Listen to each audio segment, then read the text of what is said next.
ሰላም። ዛሬ የኢትዮጵያ እግር ኳስን ክፉኛ አንገብግቦ ስለያዘው አንድ ስር የሰደደ ችግር ለማውራት ነው የተሰባሰብነው። ይህንንም ጉዳይ የምንመረምረው አንድ በጣም ኃይለኛ ዘይቤን ተጠቅመ ነው። እሱም መስኮት የሚለውን ቃል ነው። እስኪ እንግዲህ ይህ የተሰበረ መስኮት የተባለው ነገር ምን ምስጢር እንደያዘ አብረን እንመልከት። እንግዲህ የዚህ ሁሉ ትንታኔ ዋና ሐሳብ መስኮት በሚለው ቃል ላይ ነው የሚያጠነጥነው። በአማርኛችን ይሄ ቃል እርስ በርሳቸው ፈጽሞ የማይገናኙ ሁለት ፍጹም ተቃራኒ ትርጉሞች አሉት። አንደኛው የተስፋና የብርሃን ሲሆን፣ ሌላኛው ደግሞ የጥፋት ምልክት ነው።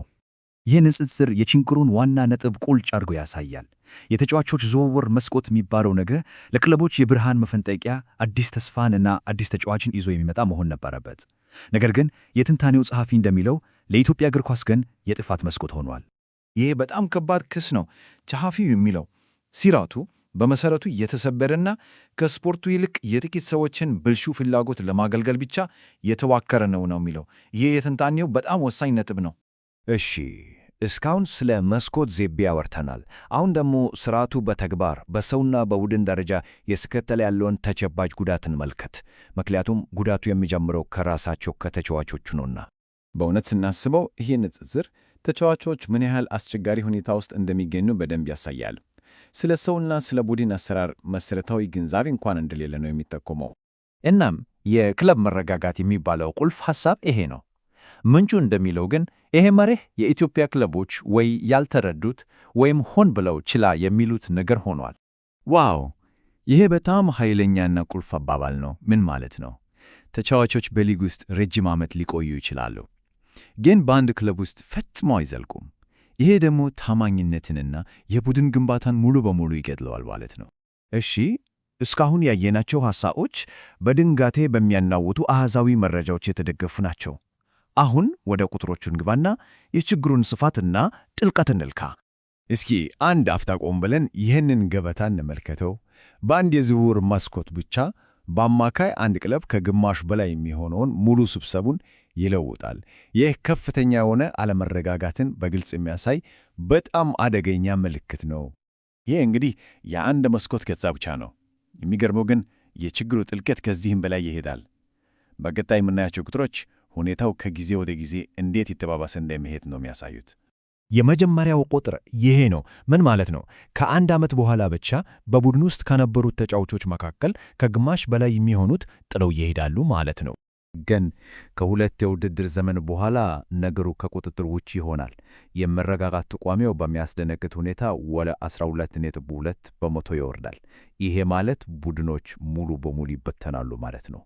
የጸሐፊው ይሄ ርችት የሚለው ዘይቤ እጅግ በጣም ትክክል ነው። የዚህን አስደንጋጭ ቁጥር ትርጉም በደንብ ይገልጸዋል። ቡድኖችና የተጫዋቾች ሕይወት ለአፍታ በደንብ ያበሩና ልክ እንደ ርሽት ምንም ዱካ ሳያስቀሩ ይጠፋሉ። እንግዲህ ይሄ ሁሉ አለመረጋጋት፣ ይሄ ሁሉ የቡድን መበታተን በሜዳ ላይ ምን ውጤት ያስከትላል? የትንታኔው ትኩረት አሁን መረጃውን ከተጨባጩና ሁላችንም ከምናየው ውጤት ጋር ያገናኛል። ይህም የሊጉ አጠቃላይ ጥራት ነው። ይሄ ምስላዊ መረጃ በጣም ግልጽ ነው። በአገሪቱ ከፍተኛ ሊግ ውስጥ ከሚገኙት ክለቦች አብዛኞቹ በአማካይ በጨዋታ አንድ ጎል እንኳን ማስቆጠር አይችሉም። ስለዚህ ብዙዎች እንደሚያስቡት ችግሩ የመከላከል ታክቲክ ላይ አይደለም። ዋናው ቁም ነገር በመሰረቱ የሚሰራና ፈጠራ ያለው ቡድን መገንባት አለመቻል ላይ ነው። ይህ አለመረጋጋት የማጥቃት አጨዋወትን ሙሉ በሙሉ ያዳክማል። እሺ፣ ይሄ ሁሉ ጥፋት የደረሰ ከሆነ ተጠያቂው ማን ነው? የችግሩ ስር የት ነው? አሁን ወደ መጨረሻውና በጣም ወሳኙ ክፍል የተሸጋገረን ነው። ጸሐፊው የዚህ አጥፊ ሥርዓት ዋነኛ መንስኤዎች ናቸው ብሎ የሚያምናቸውን ጉዳዮች እንመረምራለን።